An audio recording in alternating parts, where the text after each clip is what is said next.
Bonjour, je m'appelle Bruno Cambon, je suis directeur d'exploitation au PAL, qui est un parc d'attractions et un parc animalier.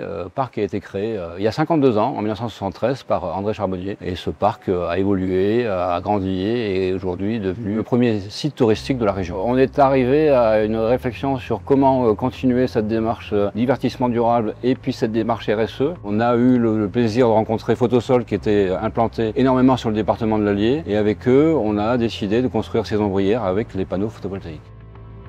On a 5 hectares de panneaux photovoltaïques qui sont des panneaux qui sont sur ombrière. Il y a 7 hectares qui vont venir derrière, donc ça fera 12 hectares. La problématique qu'on a rencontrée avec la construction des panneaux photovoltaïques, c'était un parking qui était utilisé pour le public pendant la saison. Tout de suite, ça a été vite compris par Photosol pour faire en sorte de pouvoir bloquer le chantier et ne pas perturber le remplissage de ce parking.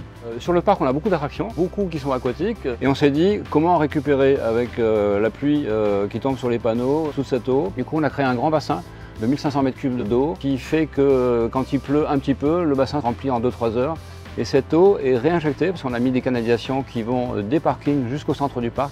Cette eau est réinjectée sur les attractions et ça nous permet de prendre moins d'eau dans ces nappes phréatiques. Donc encore une fois, une démarche vertueuse qui va dans le sens de notre démarche divertissement durable.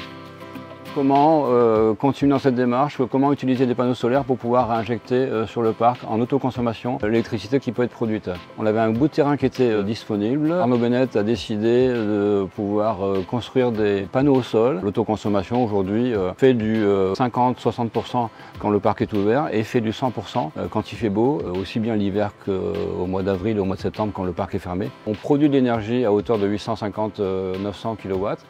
Cette énergie est injectée sur le parc et nous permet de réduire notre facture d'électricité avec ce système d'autoconsommation. Maintenant, il y a la phase de suivi des installations. On continue l'aventure avec Photosol, Photon du coup, avec qui on a un contrat de maintenance qui nous suit à la fois les ombrières pour les parkings, mais aussi les panneaux au sol pour lesquels on utilise l'autoconsommation.